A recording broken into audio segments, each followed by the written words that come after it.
movie is such a classic, and a lot of people felt the fear and the uneasiness of it, is because you got drawn into the thing. You get a movie where everything is all of a sudden boom and in your face. It doesn't give you a chance to be immersed in the atmosphere and in the world and in the story. So we're living in a once again we're living in a microwave popcorn world where you want instant gratification. When my wife took a couple years ago, my wife took a writing class, just for trying to work on a script that she had. And one of the things that the teacher said is you have to write now for people that are watching this while they're watching you. So you have to sit there, and that's why so many things are being explained. I am picking up this pen and putting this pen over here because people are watching the movie while they're doing this, and they lose the entire plot while they're busy doing something else. It's why there's so much exposition now where there never used to be, and that's where the art, and you talk about Alien or a lot of those movies, they have a natural growth, or even Friday the 13th. I was watching clips of that today. You see these movies that have a tension to get to that point, but you have an audience, a paying customer that doesn't have the drive to sit there and wait that long, especially U.S. audiences. My God, And it's just like, it feels like the art of filmmaking is being, what's the word I'm with? Diminished. Well, I was watered down, Yep. Because everybody wants something, like you said, want instant. They want something like a popcorn or going to a drive-through, getting fast food or something like that. Everybody wants something now, quick, get to the point. And it's like, no, you gotta have an explanation, or you gotta get immersed into the whole aspect of what, like the visuals of this film basically emerge, and it's told a story artistically. Besides the story having, oh, this is what happened next. This is what happened next. You have to really experience the drive or the groove to, because it was more of an artsy horror film. Yeah. And like in this case here also, if you notice, TV shows are only 8 to 10 episodes now a season. You used to get 22, 24, 26 because it would be 6 months on, 6 months off. Now you have to get the next product out as fast as possible because it's about maintaining the attention. And the problem also exists is because there's so much competition. YouTube, Hulu, Disney, Netflix, Peacock, on and on and on. We didn't have that 20 years ago. Now there's so much competition, and you're dealing with a studio that's also dealing with whatever Mr. Beast videos coming out or whatever YouTubers doing, whatever the heck they're doing, in 4 to 5 minute and 10 minute, 15 minute increments, short, sweet, to the point, move on. And a 2-hour movie doesn't carry people like it used to because they don't have the attention span for it. Right. So yeah, the whole product's being watered down. And then of course the strikes, which Lord knows I have some opinions on that one. It trained people to start thinking about different things like YouTube specifically and streaming and all these kind of things as opposed to new content. And it's nothing wrong with the streaming. It's just the fact that I think they rushed it because of they didn't know how to work the streaming out basically during the pandemic. Yeah. Because they were so used to putting it out in the theaters. But when we couldn't go to theaters, they relied on streaming. And that's what gave us Tiger King. We remember Tiger King. That was famous during COVID. Oh my gosh. Yeah, that was 5 years. Imagine that for 5 years since Tiger King. Yeah. That was like a mini phenomenon there. Dude. Now, it's funny, looking at the critical reviews here, website consensus reads, fumbling the ball well before the end zone. Him has style to spare, but botches his prominence in concept with rookie execution. C- rating from IndieWire. Robert Daniel from Roger Ebert gave it a 0.5 out of 4. Him wants to deliver psychic shocks, but the film doesn't know what approach to take. The demonic scenes seem to be inside Cam's head. A glittering mascot welding a sledgehammer often lurks in the shadows. On and on and on. So, critics are assholes. But there was, like, I see what they're talking about, but then you got to also think about that. Like I said, hey, everyone, sorry I'm not. It's okay. And Squid Games.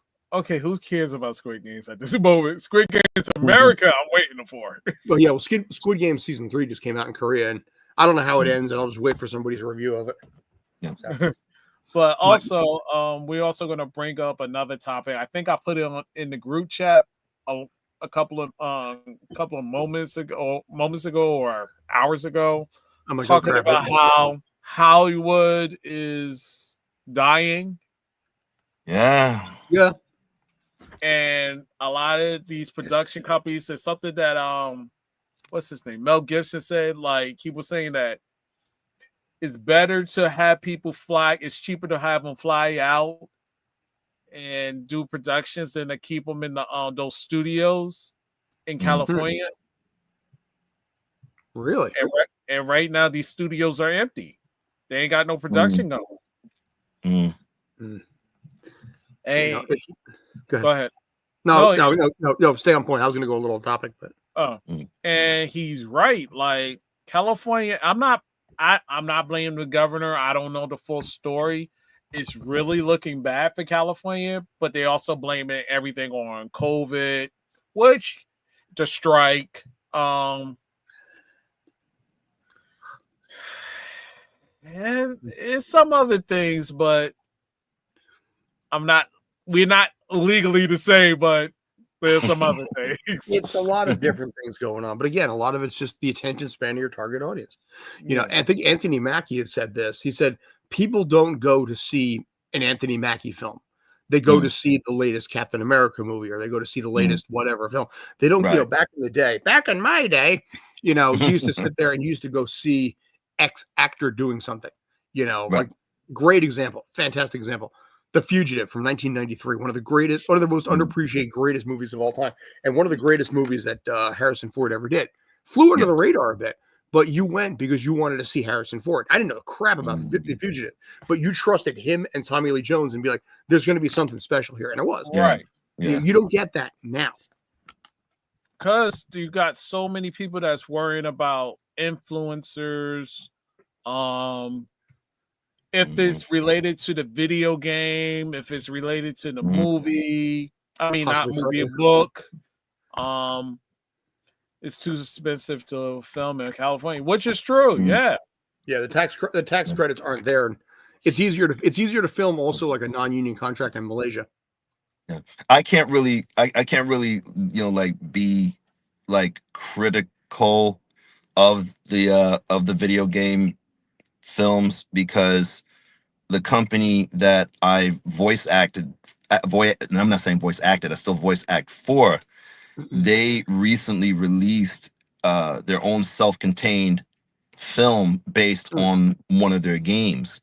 And I always told them that, if a film like Five Nights at Freddy's can have their own film, and how that it was an independent game,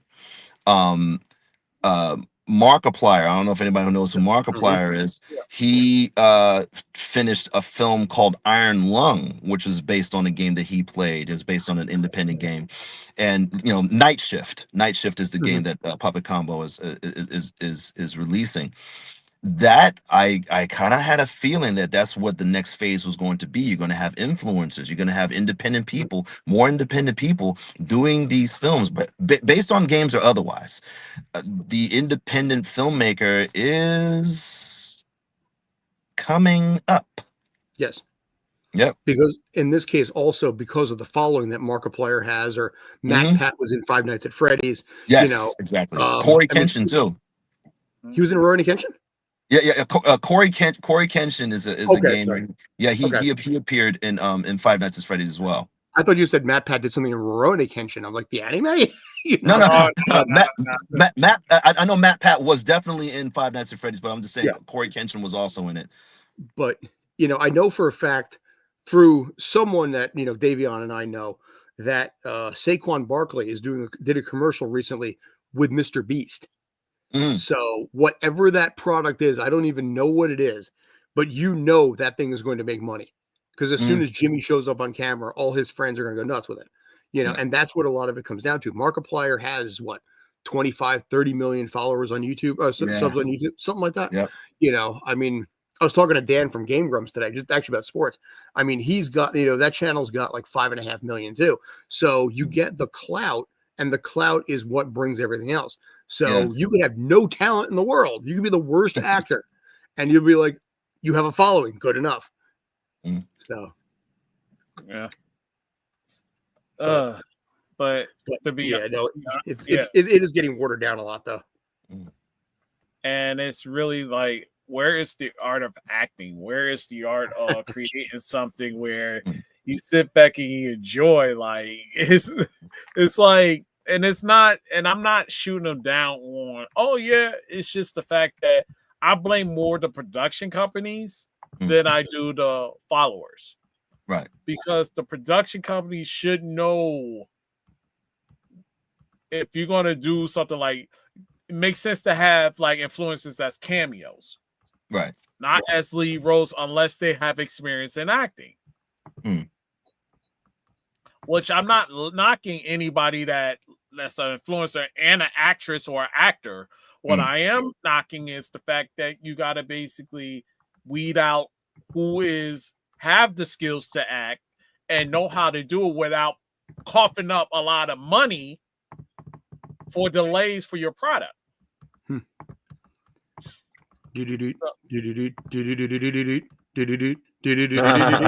that's, like I said, that's what it is right there. Yeah. Yeah. So that's all I'm saying. I'm not trying to shut them down or anything. It's just the fact that use a little bit of courtesy of understanding when you like a part of a production company. And I know they probably like, who you think you are? No, it's just that it makes sense. Like, I ain't going to cast an influencer that can't act, but they have a following. And then I got to put them to the side or put our project to the side for like maybe a year or two so they can learn how to act. Well, see, that's why you do what they did in Mandalorian with Lizzo and Jack Black. You put Lizzo, who can't act, next to Jack Black, who can. You have them sing a couple things because it's what they're known for, and then you just fix it all in post. The 5 magic words: we'll fix it in post. And that's what it comes down to. You do enough takes, you splice and dice, you can make it look decent. And again, you get that 30 million, followers on Instagram.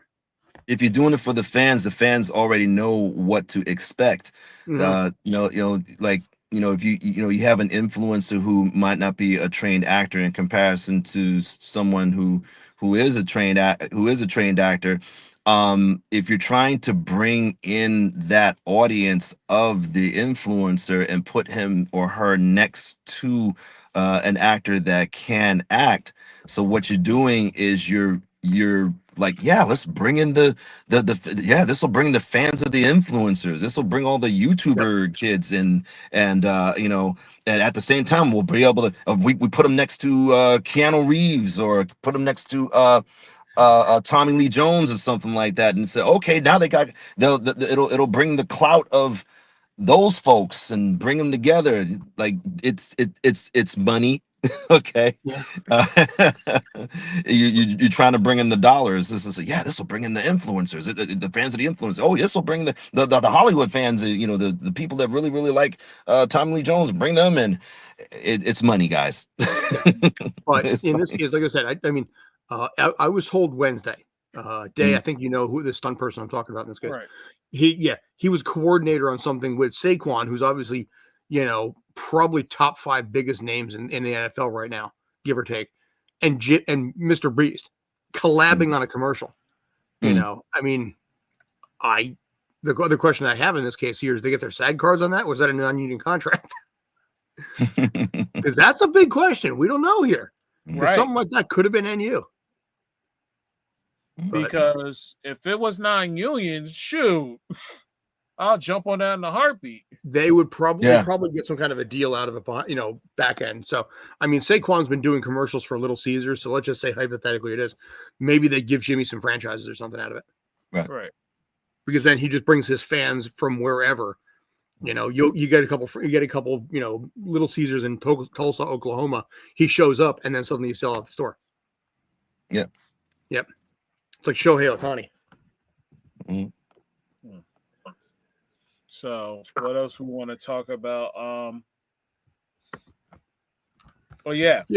I Um, guess the next topic we could talk about is New York Comic Con convention news. yeah, we have. I'm Mm. going to let you guys run with that. I'm just going to take a step back. Going to look at the room. Go, gentlemen. So, breaking news, I guess this evening that I found out that Sony is not having a panel at New York Comic Con, ladies and gentlemen. Wah, wah. You know, they was supposed to, but I guess they canceled Mhm. and they removed them off the New York Comic Con list. So it's like, wow, like I did that super quick Mhm. with the hustle, loyalty, and respect. So here's my question to you in this case here. Mhm. They obviously made this decision, but what do you think the repercussions of that's going to be? Either one of you guys, what do you think? They're gonna have to find something either A to cover that, or B, people are just gonna walk around the floors just trying to figure out what to do. Sorry, let me clarify. What do you think Sony's going to do with that? Hmm. I mean, it is a marketing opportunity. They're turning it down, obviously, because they're probably turning down the money or whatever it's going to be, or couldn't line up whatever guests. But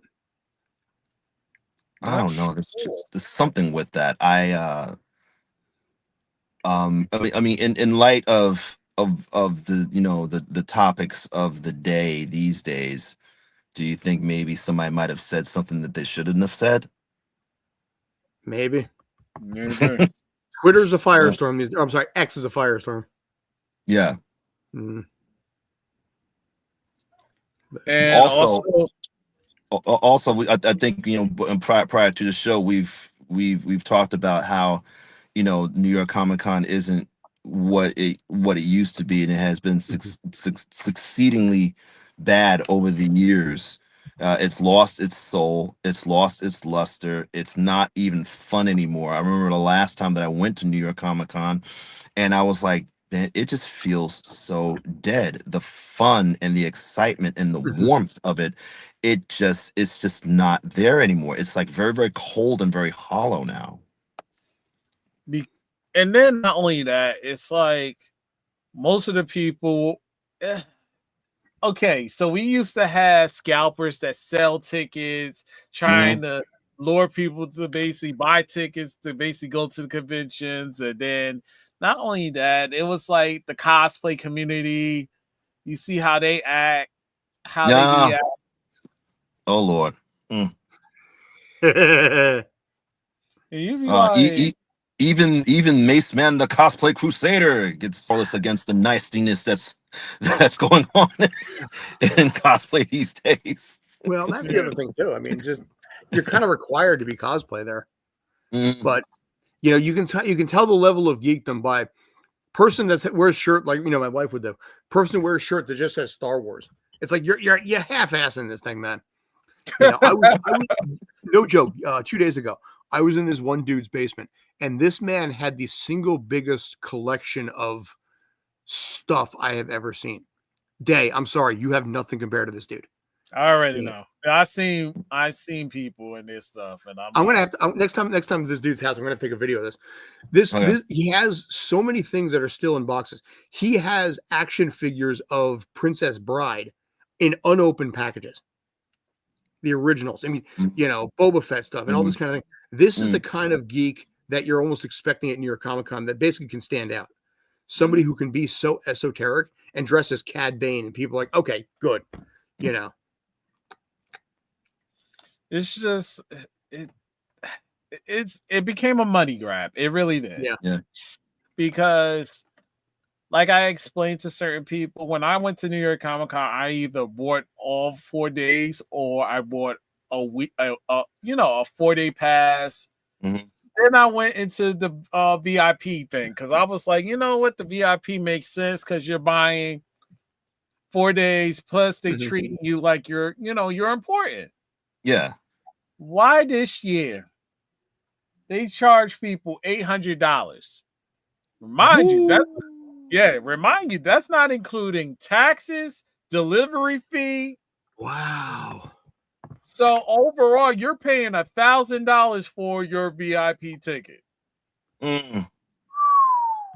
And the And what stuff do we that get for that?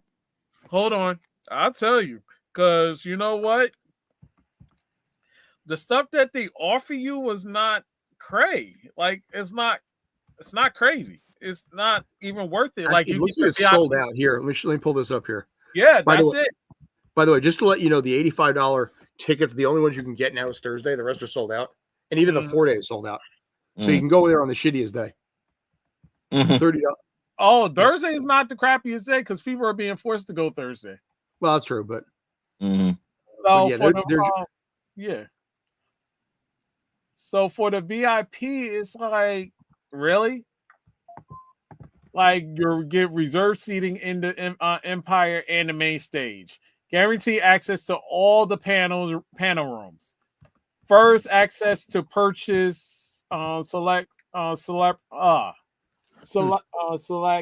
separately ticket events, autographs, and photo ops, and more.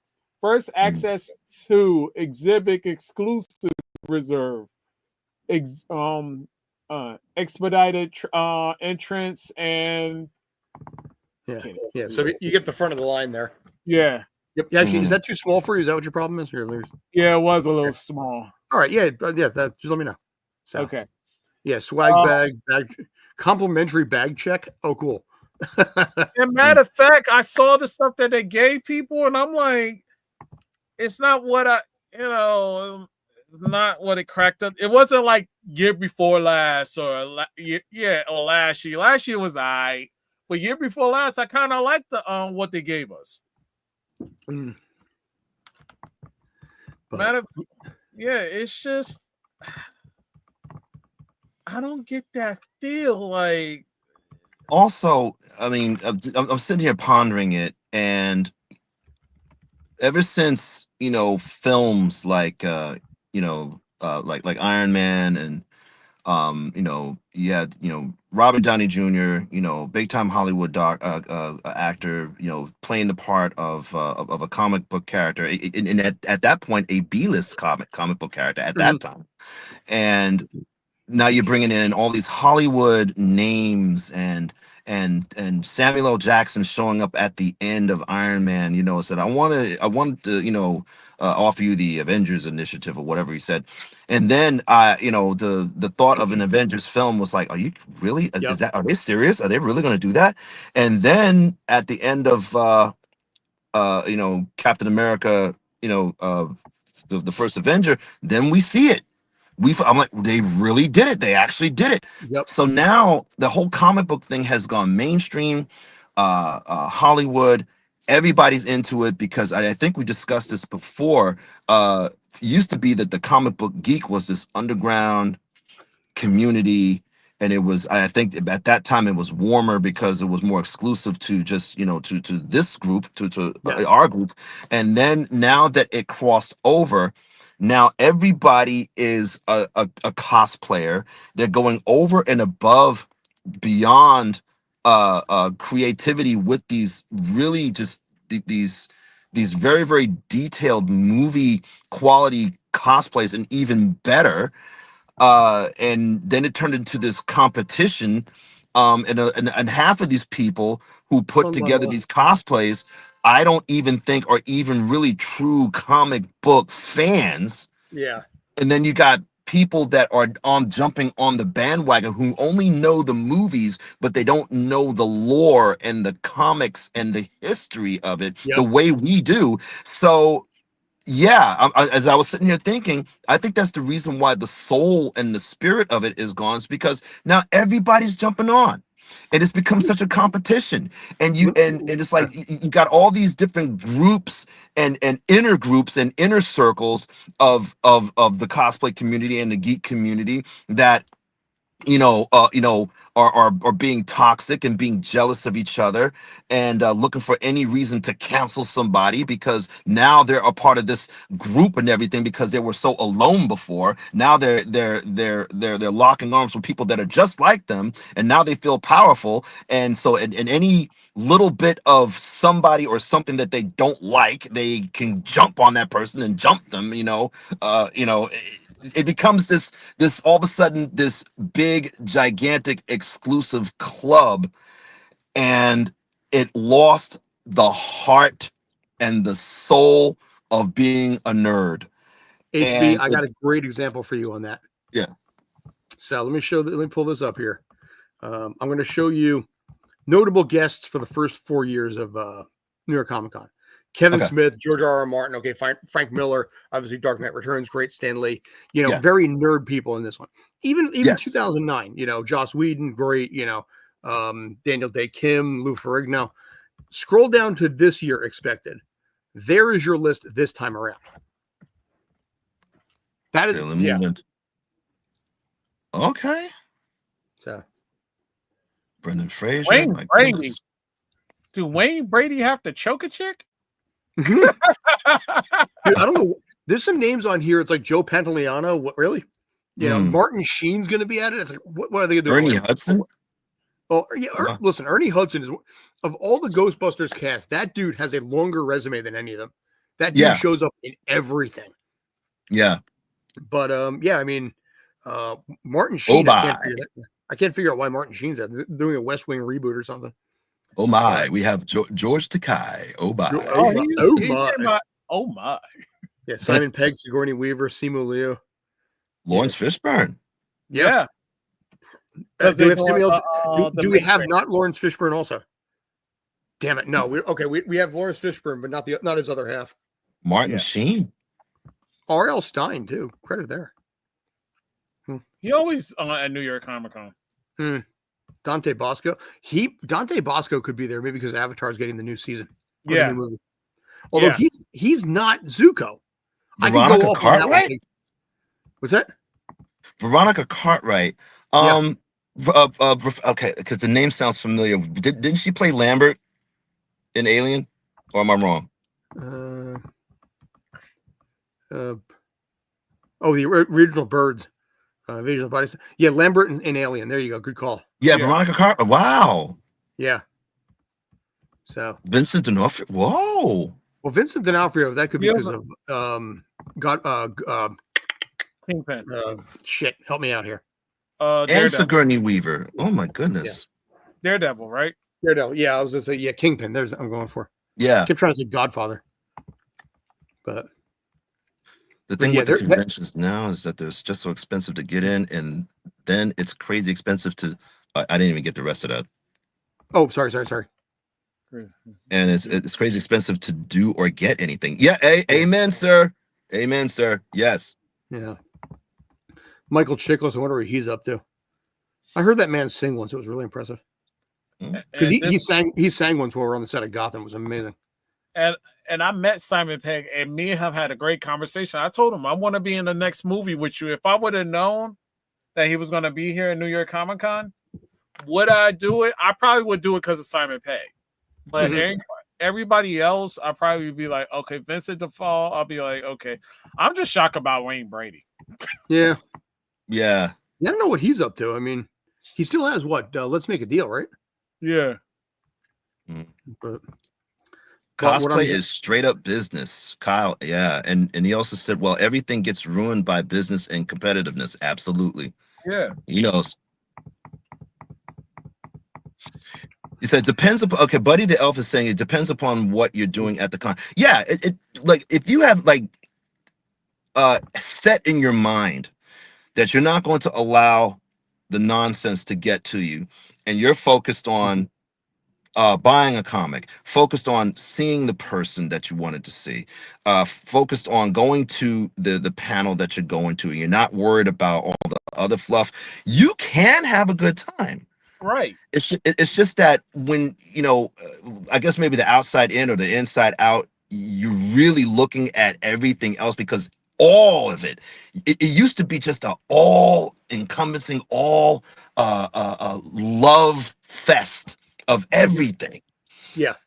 So now you just really have to just go in there with a set goal, and then you can have a good time. Yeah, Wayne Brady has the game show and Who's Line, and he pops up in random things as well. Usually improv a song. Backs. Yeah. But it's just the fact that it's just lustered like all over the whole cosplay community. I mean, the con convention. Because I heard San Diego's not like this. Probably not. Mhm. San Diego's more laid back in general. Yeah. Yeah. See, I've heard people having a better time in San Diego. yeah. Yeah. Because Well, I mean, San Diego's just better. because everywhere you could actually go, because they can have conventions and events around the city of San Diego. hmm Mhm. And New York was doing that before, and then I don't know what made them stop, because to me that was a smart thing to do anyway. Because besides just staying in that one convention, you made people walk around and exercise. The Mhm. problem is Javits doesn't really have anything by it because it's right by the water. It's not like it's on 6th or 7th Ave. It's all the way Yeah. over there on 12, right by the West Side Highway. So were it more centered, you can do a lot more. Like say, just hypothetically, Madison Square Garden. There's a billion things to do around there. By the Right. West Side Highway, though, the problem with that is Javits Center is only probably accessible by like what, maybe the 7 train or the buses. But Yeah, if so- if you take the was it Penn Station, which is Madison Square Garden, Mhm. you could actually go to. It's pretty much walking distance because you could walk around just Kinda like in San Diego. It's walking distance. There, I'm not going to click on that one too fast. I'm going to let that one just sit. Yeah, they Let might you just be absorb that one. a lot to exercise, but The scent the scent emanates because of that. Now, is it because of that? Or Oh, there's a lot of different reasons there could be a scent in New York City. By the way, Rob Manning is going to be, I believe, spending his first trip in New York City for Christmas. He will experience all of the wonders that this city has. facts. I will privately send you guys a picture that I saw or a video I saw, but not on here, Oh yeah, Okay. it did. dude. I'm just pulling up random stuff. Don't mind me. Okay. StubHub on Saturday for general admissions, $235. Mm. I'm not doing it. You'll be stupid, and then they could be trying to set you up and then take your money and you don't get the ticket. Mm-hmm. But yeah, it is quite the business at this point. But And then, like I told people, you paying almost $1,000. What about the people that's coming from international? yep, that's the thing. You're also assuming they're local. They're making an entire trip out of this too, and flights and everything. Yeah. Yeah. You got people coming from Europe. You got people coming from Brazil. You got people that's coming from Japan, China, Mhm. Africa, different places, Colombia. Mhm. Like, don't think those people ain't gonna come to America not to go to Comic-Con. Yeah. Right. Now, according to what I'm seeing right here, New York Comic Con generates between $80 and $100 million to the city of New York itself. So there's definitely massive profits in there. You know, tens of millions of dollars per day. Right. Yeah. So, as a reminder, there are three airports: LaGuardia, JFK, and Newark. They will probably be mobbed. Ooh. Because I know people that's coming from different places: New Mexico, California, Colombia. Mm. Worldwide, probably Japan, Africa. To New York Comic Con just the same way as San Diego, because they want to experience New York Comic Con. You Yeah. probably you turn it into something where it's one of those things where you've never been to New York City, so you go for that, and then you turn it into doing more as a once in a lifetime trip to New York. Mhm. Right. I think a lot of them will do that. Funny thing about this, when I had the trip to Japan, we left on time. We left, I think, about a half hour late, and we landed pretty much right on time. But as we were landing, back in Newark after the trip from Japan, apparently there was colossal delays at Newark Airport to the tune of about 6 hours going out. Oh yeah, I could tell y'all the reason. Well, what happened? That was about 3 weeks ago. They don't have no employees. Well, I know there's a massive issue, and I was worried about that. With Wow, I didn't know that. they did massive employee cuts, and they just don't have enough staff. Oh my lord. That's why they hire it. That's why they hiring now for ramp agents, flight attendants, the whole nine now. Yeah, Because and boy, are they nasty over there, man. huh? They're nasty over there. Eh, I mean, it's Newark. What do you kind of expect there? But no. hey, listen.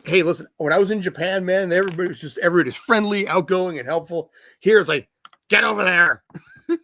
Well, that's I would say this because if you work at Newark Airport, that's pretty much all of Jersey, not Newark, just Newark, the Newark Airport. Philadelphia for down south, sure, but yeah, it's all of Jersey. Terminals.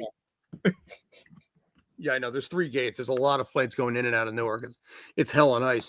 But interesting thing, believe it or not, being a TSA agent does not require a lot of times a college degree, and you can use that to backdoor your way into the FBI after just a few years. So you can join the FBI at the age of like 20, 22, 23 if you go to join the TSA at 18.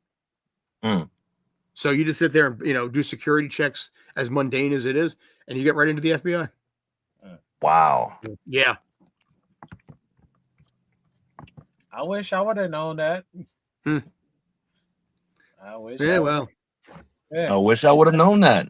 I wish I knew I was autistic 30 years ago. Instead of finding that out like 2 years ago when I turned 50. Yeah. I have a friend who is a TSA agent out in Central PA. She has funny stories. I know that.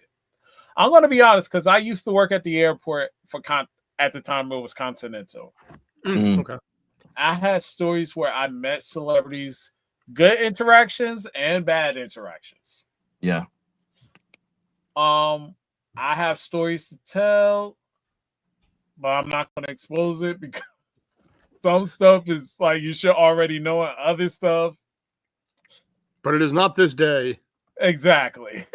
Day. And this was pre-terrorist, the pre shoe bomber. Before you just there wasn't this big gigantic machine that can see all the way down to your bones. It was just a simple metal detector arch that you just walk through, and everybody was chill. And I worked security before it was TSA. It was called ITS, believe it or not. And I remember just working the X-ray machine, and all of a sudden I heard somebody say, "Good morning, sir." I looked up, and it was Burt Reynolds, and I was like, "Good morning." So you do get to see your celebs and everything. Even prior to that, I was a wheelchair agent. Like when I was like just coming out of high school, I was a wheelchair agent. Man, I got some stories to tell you. Oh boy. Were you the nice one that always you pushed the little old ladies in the wheelchair? Yeah. Okay. Yeah. Sweet. Respect. Yeah. I mean, I remember, there was this one lady, and I don't know if Rouge is watching, she's gonna crack up because I told her the story once before.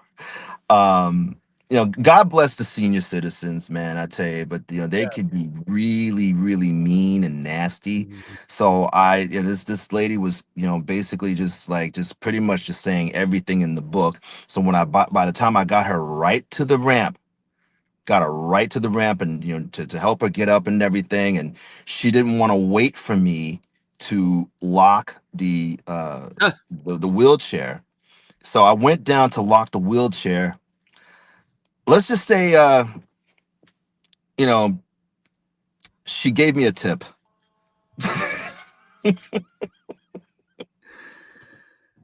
All right. Yeah. Like when you get around that age, your countenance is a little weak.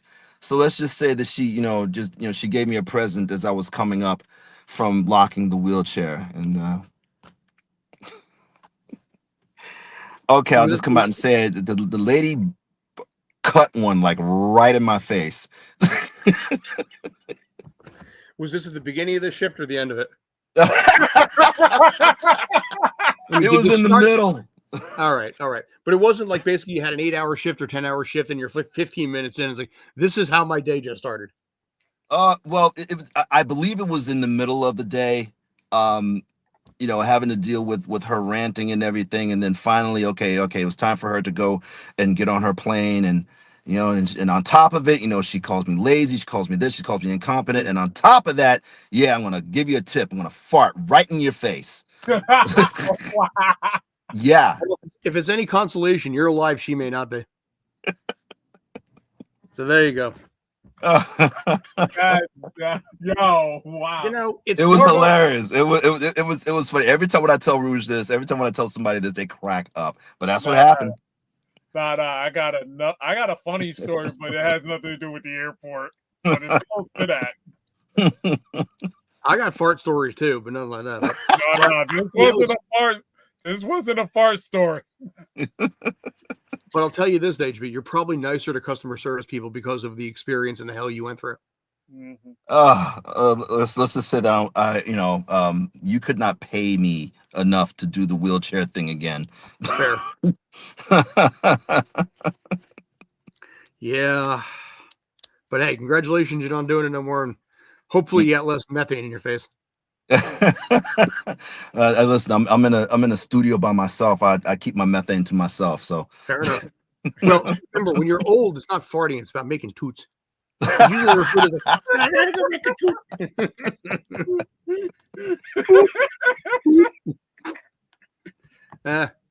Like I said, Day knows this story, but John Voight actually farted on me once, though. So you get yeah, it was on the set of Ray Donovan. He was walking down the hall. It was just him. I'm just standing on the side, letting him go by. And about 5 or 10 seconds after he walks by, I'm like, huh. Well, I have a story forever. It was a rough one, dude. That dude is like 80 years old, man. Yeah, he can't hold it in, man. You know, God bless him. He also probably had a lot of IDGAF on that one too. Oh, wasn't that Angelina Jolie's father? Yes, Yeah. actually. Yeah. Yep. Yeah, he was at New York Comic Con last year. Was he? Yeah. But well, like I said, we'll see what ends up happening this year. But they're getting 200,000 people every convention, so they'll happily take the money. You know, go on, take the money, and run. Steve Miller, that thing. But matter of fact, there was a year I didn't go to New York Comic Con. Mm-hmm. And once I didn't go, there was a situation that happened where it was a guy that dressed up as Ash Ketchum from Pokemon. Mm. A bunch of police jumped on him and was handcuffed him and everything. And they said he was being extra or something. I'm like, he couldn't catch them all because they caught his ass. I want to be the very best. No one ever was. Oh, yeah, Kyle Krieger. I hope I'm pronouncing his name right. Reminder: if you go, please shower, fellas, and some ladies. You know, you're into the comic book thing. You're geeks. You know they do have Superman, Batman, and Aquaman Old Spice. They have the body wash. They have the deodorant, and they have the spray. You have no excuse. You have no excuse. I mean, Aquaman, I guess, would smell like the ocean, but I mean, would Batman just smell like money? No, I smelled the Batman one. The Batman one smells like if you took Drakkar and put like a dark berry scent on it.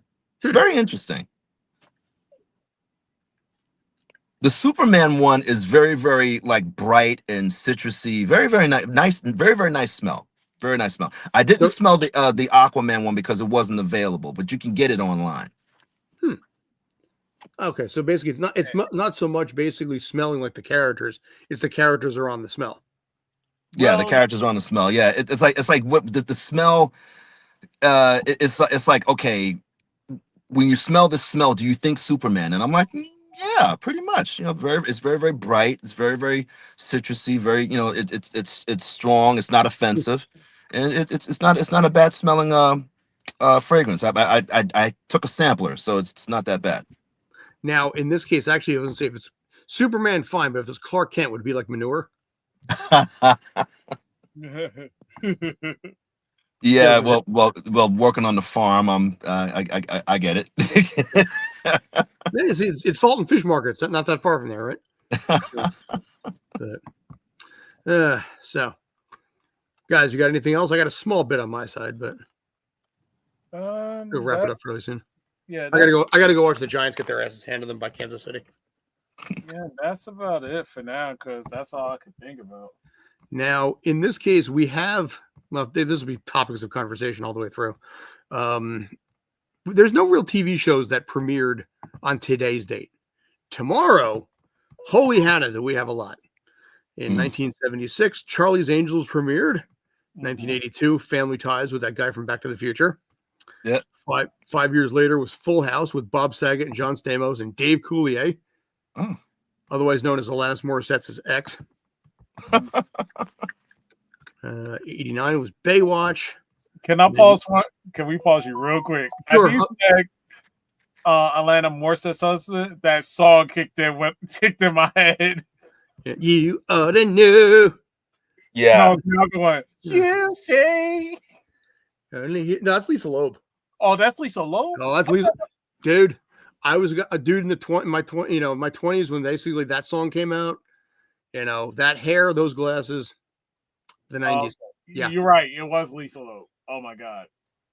Because she had glasses on. Yes, she did. Yeah, but it was that girl just oozed cute, man. Yes. Fuck you, Ethan Hawke. Continue. Yeah. Let's see, 1989 was Baywatch, starring that woman from The Naked Gun. Yeah. 94 was Friends, by the way. Fun fact, that's in the same universe as Seinfeld and Frasier. West Wing, which we just mentioned, Martin Sheen. So that started in 1999. And let's see, a couple more here. And this, by the way, all these shows premiered on an anniversary of tomorrow. So they just kind of flipped flying. 2.5 Men, 2003. 2004, Veronica Mars and Lost in 2004. And then in 2009, NCIS with LL Cool J. That is a lot for one day, man. Yeah. And I forgot to add this on a topic with him. Him wasn't supposed to be him. Who him was? Who is he supposed to him be? The movie was supposed to be called The GOAT. Okay, greatest of all time. Yeah. But I mean the whole CTE thing. Hey Bob, how you? Hey Rob, how you feeling? Hey Rob. Man, I'm gone for 30 minutes and you forget my name. Bob still works. Oh, that guy. Yeah. Yeah. You know, I had a drink that was grape soda. Oh, yeah. And you don't have. Is it just me or can you guys see HB? Because I don't see HB. Yeah, he's over there. He's over there. No, I'm saying it just shows like a circle on my side. Oh, really? It's probably your internet. My internet's good, Day. Blame me. Blame me. I'm fine. Whatever. Okay.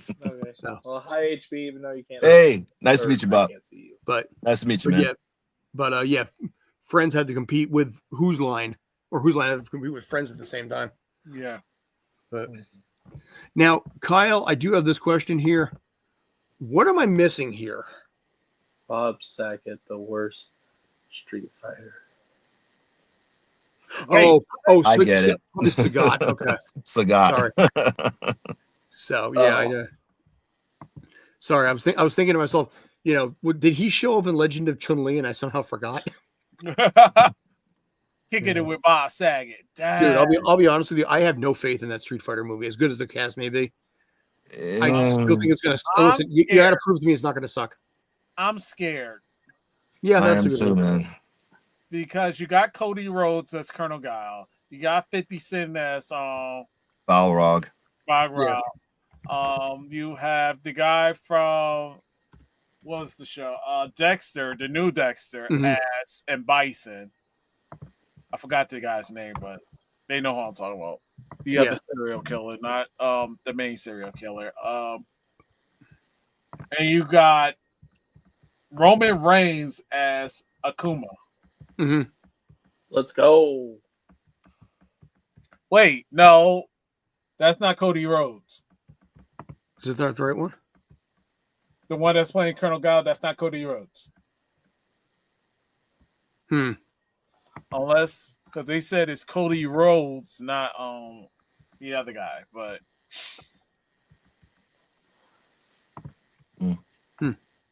yeah, not that guy. I mean- Quick question. So, what was the New York Comic Con? The beef, the buckle. Whether basically New York Comic Con's lost its magic. Yeah, it did. But what? I mean, what made it lose its magic? It's so over commercialized at this point, Oh, it looks the exact same as it was last year. and it was a problem then too. Yeah. Oh, Mm. well, I was gonna say I know some people were comparing it to San Diego. It's not can't really compare it to SDCC because SDCC is only it's basically a promotion con. This one, you're guaranteed celebrities that you can go actually meet. Yes, you're paying a premium on some of these celebrities, but you have a guarantee to meet. At San Diego, there's not people you're guaranteed to meet. You put it into a lottery unless it's a vendor that brought that celebrity.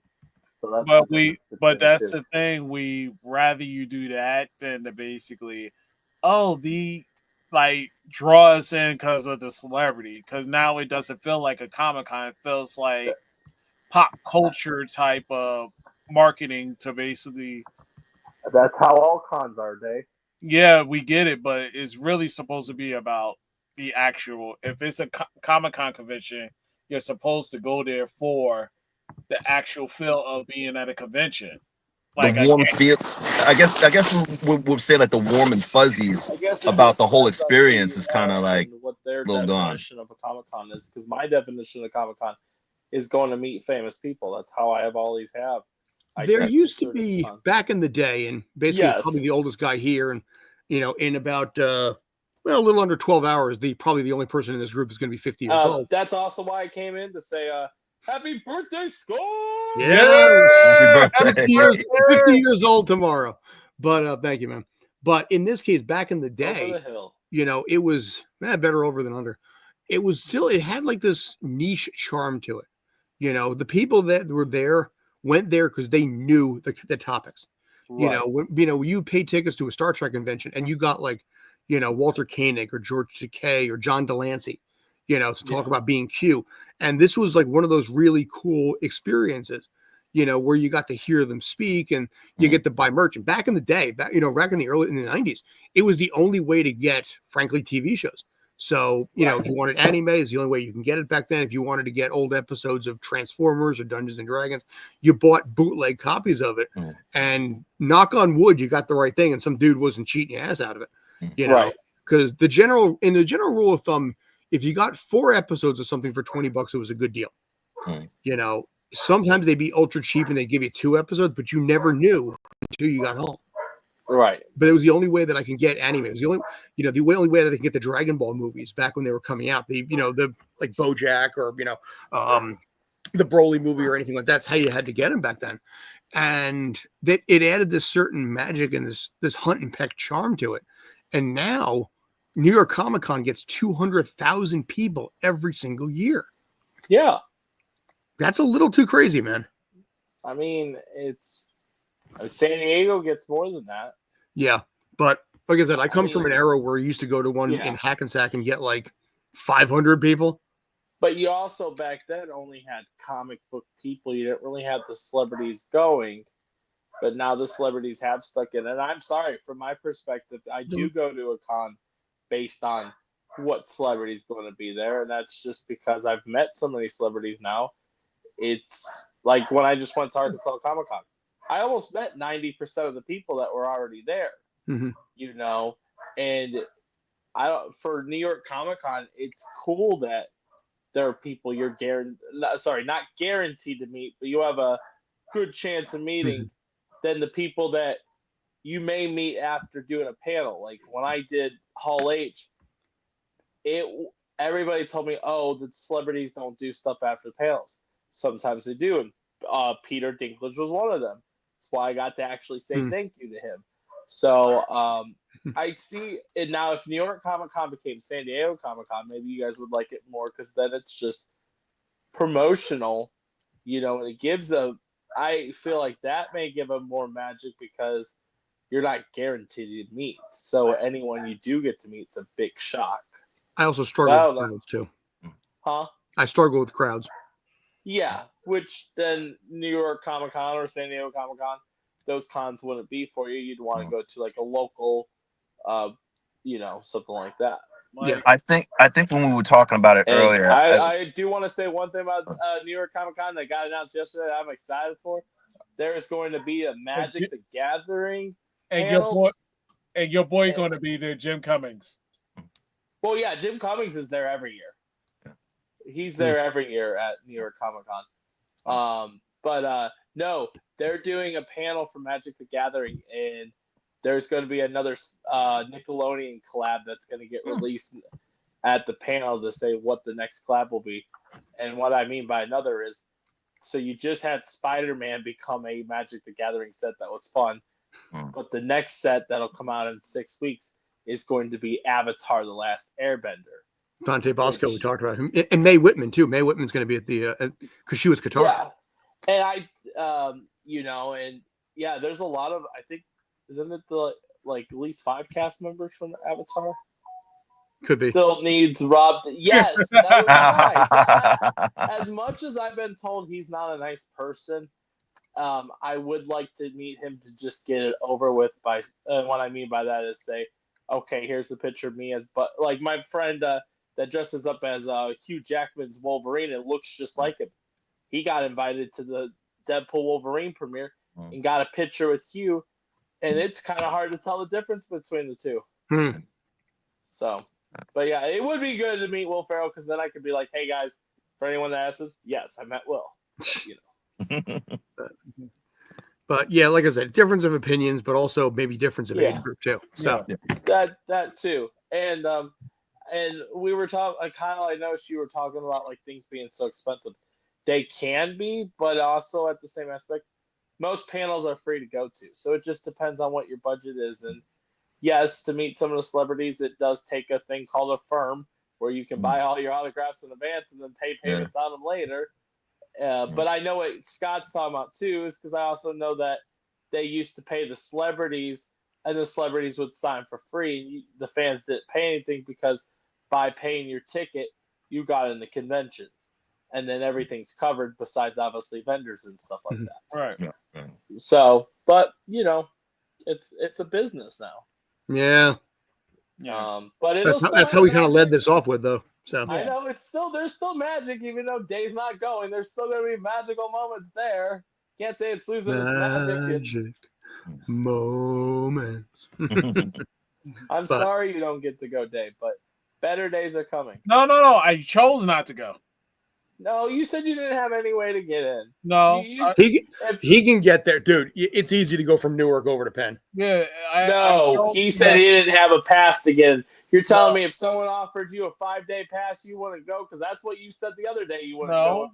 I chose not to go because of the price that they was charging. It makes sense. Right, but if you had a friend to get you in, then you would go. Correct. I still wouldn't go because you're still feeding them to basically charge it however they want to. So let's say I went the power. Let's say if I went this year and they charging you $1,000, what's preventing them for next year charging you $1,500? But they're not charging $1,000. The thing Scott pulled up earlier, I seen the thing he pulled up. That is the after sale market. No, it's not. People are flipping selling their tickets. No, that was off the website directly. You can't buy tickets right now. No, I know it's sold out, but it's sold out. The website itself had them for $800. And that's VIP. Yeah. Mm-hmm. Yeah, which VIP lets you 85, 280. That's not a bad price for 4 days. If you were able, that's a good deal. No, compared to what we were paying before, that's not a good deal. Now, I want to. Now, by the way, I'm not buying anything here, but I want to just check something because that's $89. But does it have to require a processing fee, a handling fee. I'm not going to buy it. I just want to see. Okay. So you Yeah, can add. there probably is. It's probably about 100, and then the 280 is probably more like 320. All With right. fees So and basically, stuff, let's but say I don't want to still, buy any crap. That's All right. that's a good price for that convention. $750. And hey, prices are going up every day. The inflation and stuff. Yes, they got to go up a little bit. Electricity ain't getting cheaper. All built, everything's going up. But 280 for one of the bigger conventions, the second biggest con, besides obviously San Diego is the biggest con. Then it's New York, and now it's becoming mega con. Yeah, $96. Yeah, that's what I thought. But not including taxes. That's not including taxes. No, that was with Actually, taxes. Taxes were included on sales tax was included on there. Oh, However, and- transportation, food, merch, because chances are you're probably going to go to there and buy stuff. yeah. But yeah, I mean that's not a bad price for New York Comic Con. So that's all I gotta say. Okay. All right, gentlemen, I would pay gotta that. I gotta would get going. easily pay Yeah, 280. I got. I was going to say I'm going to wrap this up Yeah, anyway. Yeah. Yeah. Yep. All right. But So on that that's note, HB, seriously, thank you, man. I appreciate it. All Thank right, you. no problem. Stay well. All right, you too. Bye bye. All right. All right. On that note, yeah. That's got so That's- HP wasn't. That's weird. I wasn't Rob. able to see Wait, it. hang on. The one that Wait. left. Wait, no. Yeah, Rob, you were going to say something about HB? That's just weird. HB, it was great having you on the show. I never got to see you because it kept being a loading screen, so that's weird. So I don't know, but I just want to say, everybody, I hope you guys have a great week and keep being amazing. Okay. So And Rob, Cool. get well. Yeah. Feel better, yes. man. Yeah. Thanks for popping in. Day, you were saying? That note, that's Scott. This is Rob, and HB just left, and I'm Davion, and this is Telephone